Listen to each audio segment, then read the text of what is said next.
Um instrumento de imagem infravermelha montado no telescópio, originalmente chamado Lucifer, posteriormente alterado para Lucy, foi usado com muito mais frequência pelos astrônomos do Vaticano do que os registros públicos indicam. E os alvos dessas observações não eram galáxias distantes ou exoplanetas. Eram coordenadas específicas ao longo de uma trajetória orbital estreita que correspondia à trajetória projetada do cometa 3I/Atlas. Os e-mails vazados mostram que o pessoal do Observatório do Vaticano se referia ao instrumento não pela sua sigla oficial, mas por uma abreviação codificada: a lente. Um memorando de 2011, marcado como somente para uso interno, descreve a lente como a principal ferramenta para observação nodal e confirmação de ciclo. Outro de 2016 faz referência a dados da lente acionando o protocolo Sigma antes do previsto. Foi dito ao público que o Lucifer era uma câmara para observar as estrelas. O vazamento sugere que era um calendário para observar o retorno de algo. O grande telescópio binocular fica no Monte Graham, no sudeste do Arizona, um local sagrado para os Apaches e controverso desde a sua construção, na década de 1990. É operado por uma parceria internacional que inclui a Universidade do Arizona, instituições na Alemanha e Itália e o grupo de pesquisa do Observatório do Vaticano. O envolvimento do Vaticano é publicamente enquadrado como uma colaboração entre fé e ciência, padres jesuítas e astrônomos trabalhando lado a lado para explorar o cosmos. O telescópio em si é enorme, 2 espelhos primários, cada um com 8,4 metros de diâmetro, montados em uma única estrutura. Ele pode captar a luz dos objetos mais tênues e resolver detalhes invisíveis para instrumentos menores. Em 2005, investigadores alemães instalaram uma câmara infravermelha avançada, projetada para perscrutar a poeira cósmica e detectar sinais de calor de estrelas distantes e planetas em formação. Deram-lhe o nome de Lucifer, um acrônimo que significa Large Binocular Telescope, Near Infrared Utility, with Camera and Integral Field Unit for Extragalactic Research, grande telescópio binocular de infravermelho próximo com câmara e unidade de campo integral para investigação extragaláctica. Tecnicamente preciso, opticamente poderoso e, em retrospectiva, um desastre de relações públicas. O nome gerou controvérsia imediata. Fóruns na internet explodiram com alegações de que o Vaticano estava a usar um dispositivo com o nome do anjo caído para procurar alienígenas, planetas ocultos ou sinais do apocalipse. Teorias da conspiração se espalharam. O Vaticano emitiu declarações calmas, enfatizando que Lucifer era um projeto alemão, não um instrumento do Vaticano, e que o nome era simplesmente um acrônimo sem significado teológico. Em 2012, cedendo à pressão pública, o nome foi oficialmente alterado para Lucy, retirando as letras finais, mas mantendo a função idêntica. O alvoroço diminuiu. O instrumento continuou a funcionar, mas os ficheiros vazados revelam que a mudança de nome foi cosmética. Internamente, os astrônomos do Vaticano ainda o chamavam de Lens, e seu uso intensificou-se precisamente quando a controvérsia sobre o nome atingiu o auge. Os registros de programação mostram um padrão. Entre 2005 e 2010, o tempo de observação do Vaticano no Lucy foi em média de 12 noites por ano, principalmente voltado para alvos astrofísicos padrão, regiões de formação estelar, galáxias próximas, anãs castanhas. Depois de 2010, os pedidos dispararam. Os intervalos do Vaticano saltaram para 35 noites por ano, e os alvos se estreitaram drasticamente.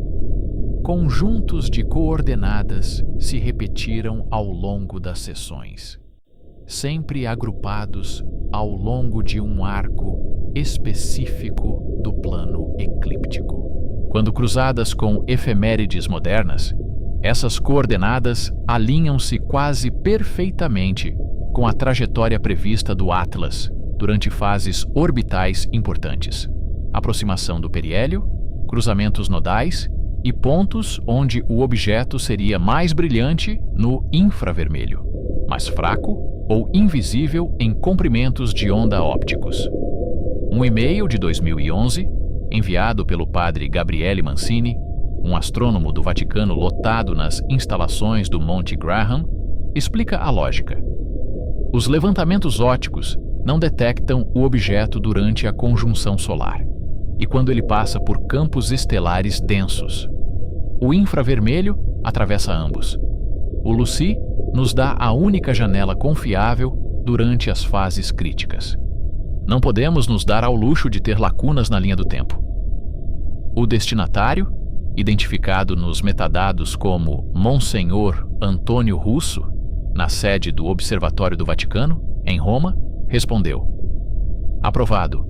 Priorize as observações nodais. A confirmação do ciclo é essencial para atualizações do protocolo. A palavra protocolo aparece 46 vezes nos e-mails vazados, sempre em maiúsculas, sempre sem explicação. Mas o contexto deixa claro: o Vaticano não estava apenas observando o Atlas. Eles estavam usando os dados do Lucy para refinar previsões e acionar medidas de resposta internas. Outra camada do vazamento envolve registros de calibração. O Lucy foi projetado para detectar emissões infravermelhas fracas em uma variedade de comprimentos de onda, mas as seções do Vaticano concentravam-se consistentemente numa banda estreita, 2,3 microns, um comprimento de onda sensível às emissões térmicas de superfícies quentes e certos gases. Uma nota técnica, datada de 2013, descreve esta escolha. Assinatura alvo mais forte a 2,3 microns durante as fases de periélio. Corresponde à produção térmica prevista da superfície ou da pluma de escape se o objeto demonstrar processos ativos. O gelo padrão dos cometas sublima em diferentes comprimentos de onda. Isto sugere uma composição não padrão. A implicação é clara. Os astrônomos do Vaticano não estavam à procura de um cometa típico. Estavam à procura de algo com características térmicas que não se encaixavam no gelo e na rocha naturais. Os e-mails também fazem referência a algo chamado eventos nodais. Na mecânica orbital, os nós são os pontos onde a trajetória de um objeto cruza um plano de referência. Neste caso, a eclíptica, o disco plano do sistema solar. Para o Atlas, esses cruzamentos acontecem em intervalos específicos. Os ficheiros vazados mostram que os observadores do Vaticano tratavam cada cruzamento nodal como um marco, um evento que precisava ser confirmado visualmente e registrado com alta precisão. O padre Mancini escreveu em 2014: terceiro cruzamento nodal confirmado via lens. O brilho do objeto e o perfil térmico correspondem à projeção dentro da margem de erro. Recomendo avançar para a fase 2 do protocolo Sigma. Resposta de Monsenhor Russo: concordo. Notifique o prefeito e atualize os cronogramas de contingência. O protocolo Sigma aparece nos vazamentos como um plano de resposta multifásico diretamente ligado à posição orbital do Atlas. Fase 1. Observação contínua e coleta de dados. Fase 2. Alerta interno para altos funcionários da Igreja e contatos selecionados do governo. Fase 3. Ativação de locais seguros e realocação de pessoal. Fase 4. Comunicação pública, se e quando a divulgação se tornar inevitável. Os ficheiros não especificam que evento tornaria a divulgação inevitável, mas o momento é claro. Cada fase é acionada quando o Atlas ultrapassa um limite específico, distância da Terra, brilho ou algum outro parâmetro mensurável detectado pela lente. O nome Lucifer, neste contexto, assume uma ressonância diferente. Lucifer significa portador da luz, em latim, derivado da estrela da manhã Vênus. Na astronomia infravermelha, o instrumento literalmente traz luz, assinaturas de calor invisíveis, para o intervalo visível dos dados. Mas os e-mails vazados mostram que os membros do Vaticano estavam plenamente cientes do peso simbólico. Uma troca de mensagens de 2010, pouco antes da mudança de nome, mostra o padre Mancini brincando. Talvez devêssemos ter chamado de Gabriel ou Michael. Menos explicações para os leigos. Russo respondeu: a equipe alemã escolheu o nome por razões técnicas. Nós toleramos isso. Mas sim, a imagem é ruim. Recomendo que pressionemos discretamente por uma revisão. O nome mudou. O trabalho não. Em 2015, o Vaticano havia efetivamente monopolizado o tempo do Lucy durante janelas de observação importantes. Registros de compras vazados mostram que eles pagaram acima das taxas padrão para garantir acesso prioritário, superando os lances de grupos de pesquisa universitários. Um astrônomo de Heidelberg, parte da equipe alemã original que construiu o Lucy, reclamou em um e-mail vazado separadamente: nós projetamos o instrumento e agora somos preteridos em sessões que não produzem dados publicados.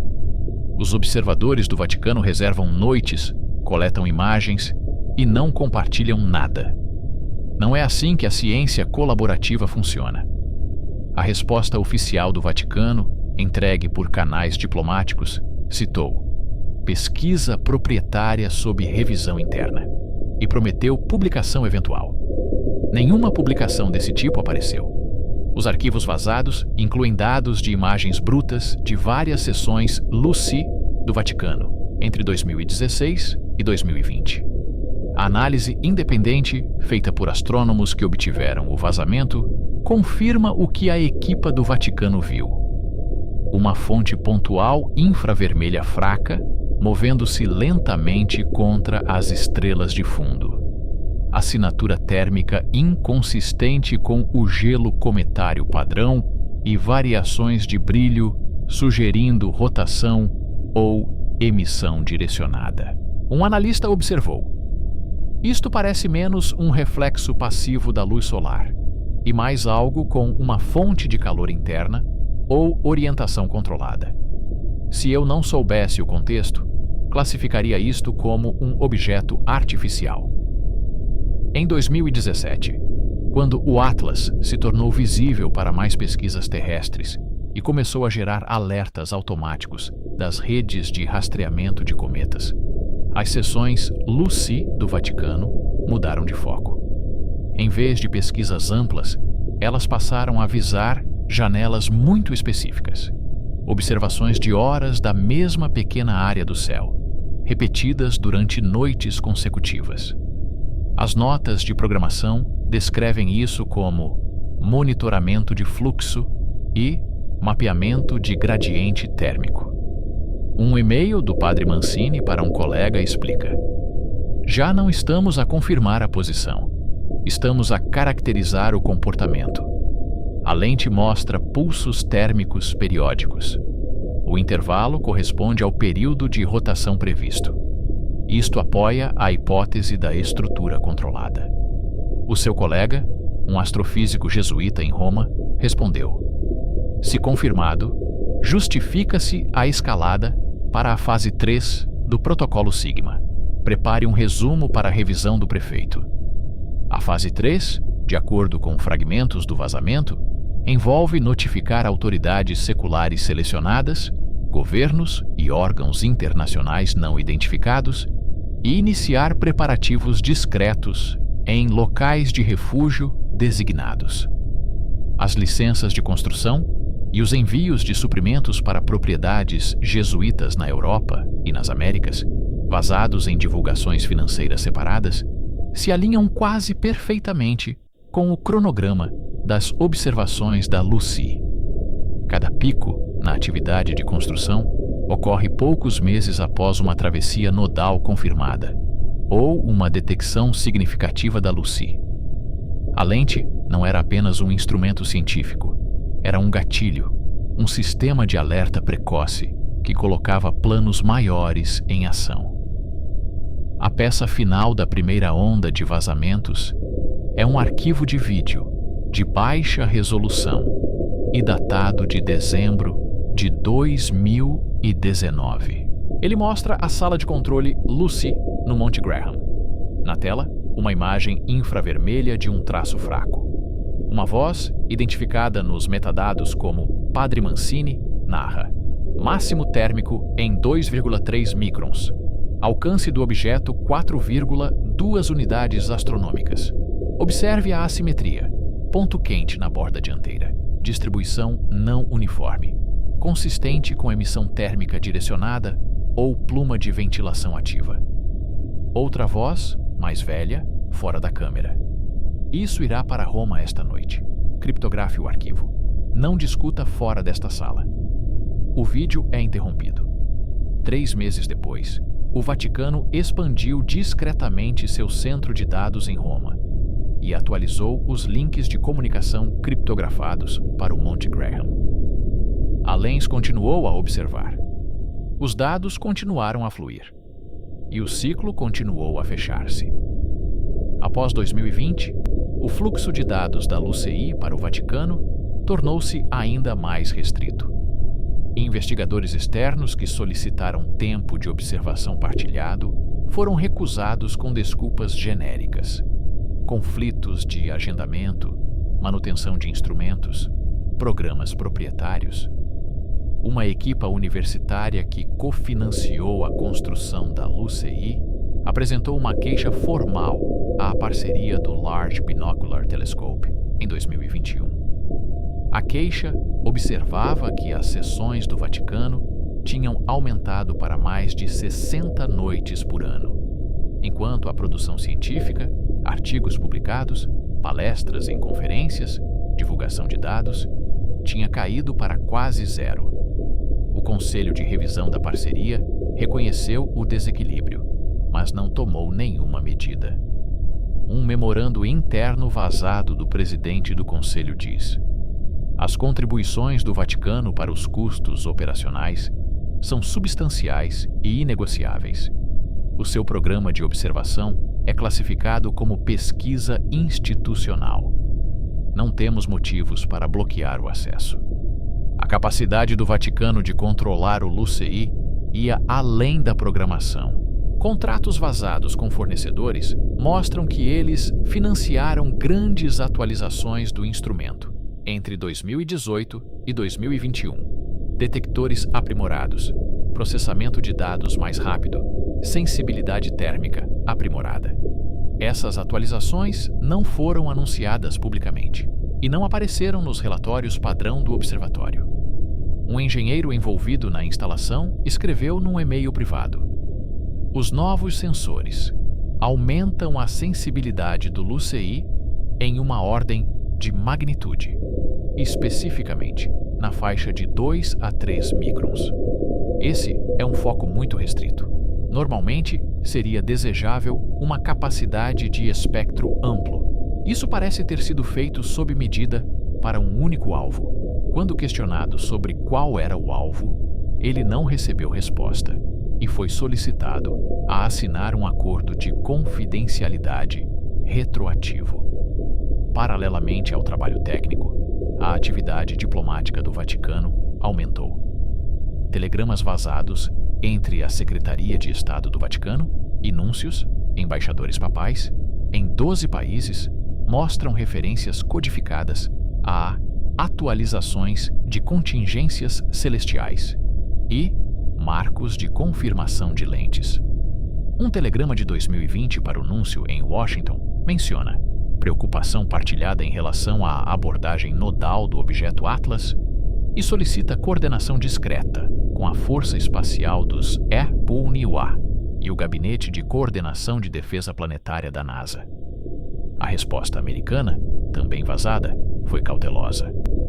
Estamos a monitorizar o Atlas como parte de pesquisas de rotina de objetos próximos da Terra. Avaliação atual da ameaça, mínima. Agradecemos a partilha de dados, mas exigimos transparência e revisão por pares. O Vaticano nunca deu seguimento ao assunto. Os dados permaneceram bloqueados. Ao mesmo tempo, a atividade de construção em locais afiliados ao Vaticano aumentou de forma a espelhar o calendário de observação da Lucy.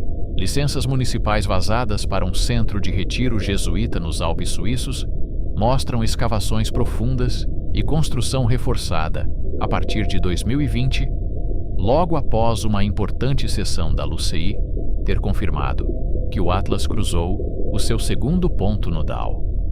Um seminário na zona rural da Argentina recebeu remessas de alimentos de longa duração, sistemas de purificação de água e equipamentos de comunicação resistentes à radiação em 2021, semanas após outra anomalia térmica confirmada.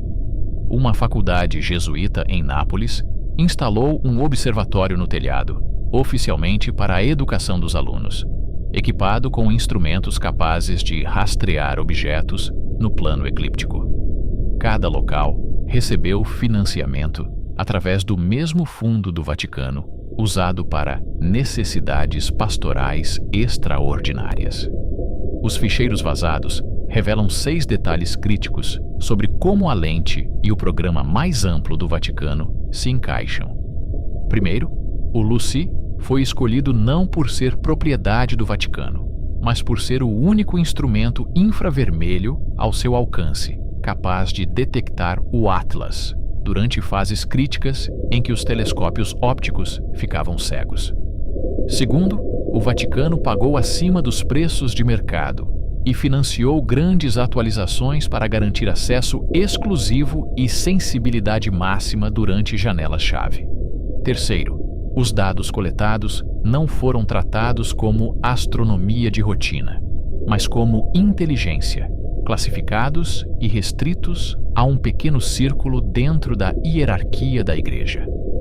Quarto, as observações do LUCI desencadearam diretamente escaladas no sistema interno Protocolo Sigma, que vinculava eventos celestes a preparativos terrestres, construção de bunkers, armazenamento de suprimentos, alertas de pessoal.